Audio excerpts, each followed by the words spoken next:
course, one of the things I like is the full flow of the fenders, and you'll notice that we cover the tires, and as the wheels are spinning, the art director that did all the airbrushing, he's got the waves coming out of the wheels, spinning, going down to the side and down the side of the car and up through the back to give you a kind of a sculpture of what a shark will do when he's coming through the water. The white pearl as a base, and then the two tones of the blues, and the transformation of the different colors of blues are just unbelievable.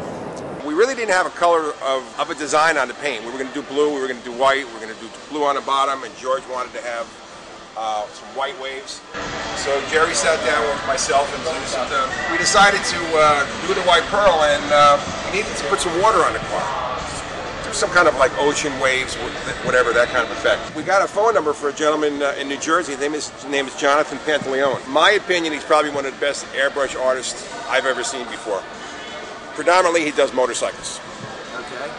Well, we got a hold of him after a couple visits. He came down to the shop, spent an evening with some ideas, and this is what we have. We put the water effect on the front, fading back a little bit and fading to the rear. And it's a phenomenal job.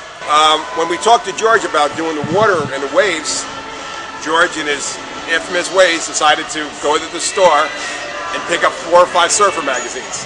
Picked the magazines up and sent it to us, and we put them on the car, and he goes, I want to have these waves, and gave it to Jonathan, and voila, this is what we have. We didn't want to carry it all the way in the back, we wanted to make it very subtle in the back. We also wanted to give a little more feeling and a little movement to the back. Like we said, this car sits very low. I think on the ground it sits about 4 inches. What we did was we took the Borley exhaust system, which is all stainless steel, and we have them pipes coming right through the body itself. Under the hood we have a 350 Corvette motor with aluminum heads on it, which is provided by Racing Machine Services out of Clifton, New Jersey. Other components are, we have a PowerMaster alternator, we have a PowerMaster starter on the car. MB Brakes provided us the provided us the power booster. Edelbrock air cleaner, Edelbrock carburetor, Mr. Gasket cool blue filter. That was Al Lieberman's idea. Well, when you see that, you just say gearhead. You know, gearheads love to see things like that. So. It makes a big difference. The air cleaner on a couple of my cars, I have big air cleaners. When people see it, they think you have a massive, big motor in here.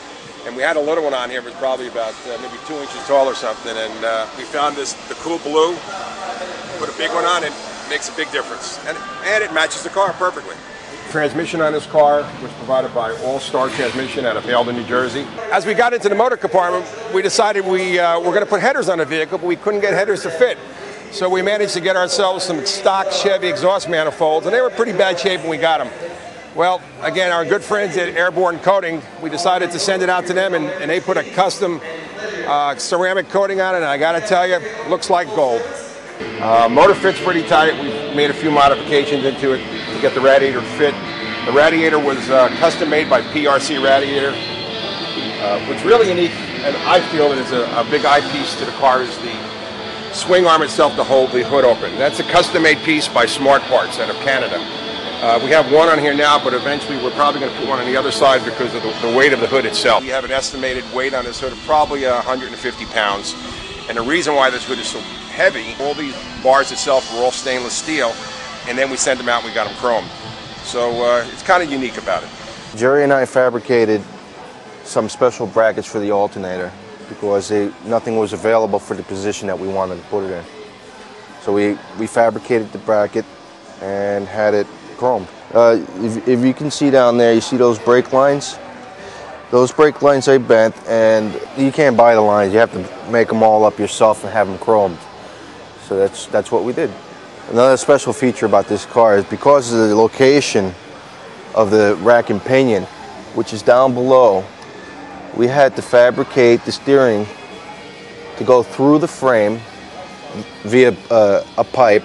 The pipe is welded through the frame, and it makes a couple twists and turns up to the column. Okay. Well, we had to do what we had to do to make it work. Al, why don't you tell these guys what's running through the veins of this bad boy? Okay.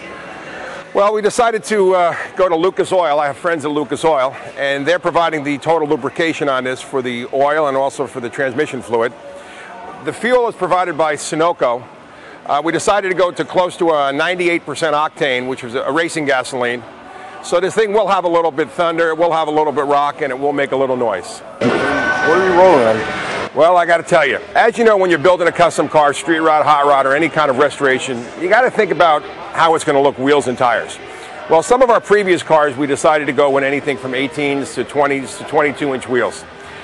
Well, we decided we didn't want to go too radical, but we wanted to not take away from the car itself. These wheels were provided by one of our marketing partners, American Racing. We spent some time going through the catalog, myself and George and Jerry, figuring out what we needed and what we needed for a look.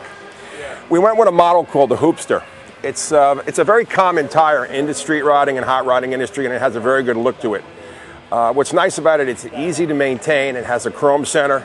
As you notice, when you look behind the wheel, we have disc plates, and those were Transdap stainless steel disc plates just to hide a lot of the nuts, the bolts, odds and ends on the braking system. We have BF Goodrich tires on here, very low profile. It looks good on cruising on a highway. It looks good at shows.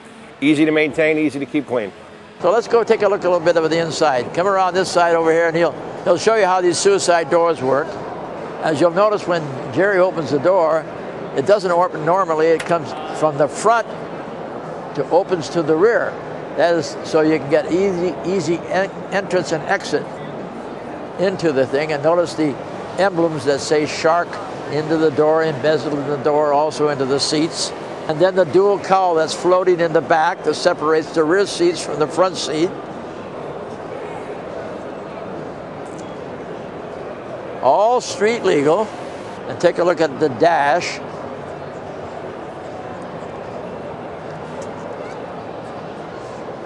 With the monitors and all of the dial instrumentation. Another thing that kind of really interests me that you don't see on too many custom creations, beautiful windshield wipers. All handmade and chromed and V windshields.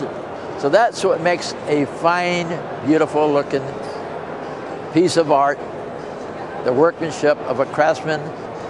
So again, Jerry, Thank you, George. Big Al, Zeus, where's old Zeus? Get over here, Zeus. And Flicker, don't forget Flicker.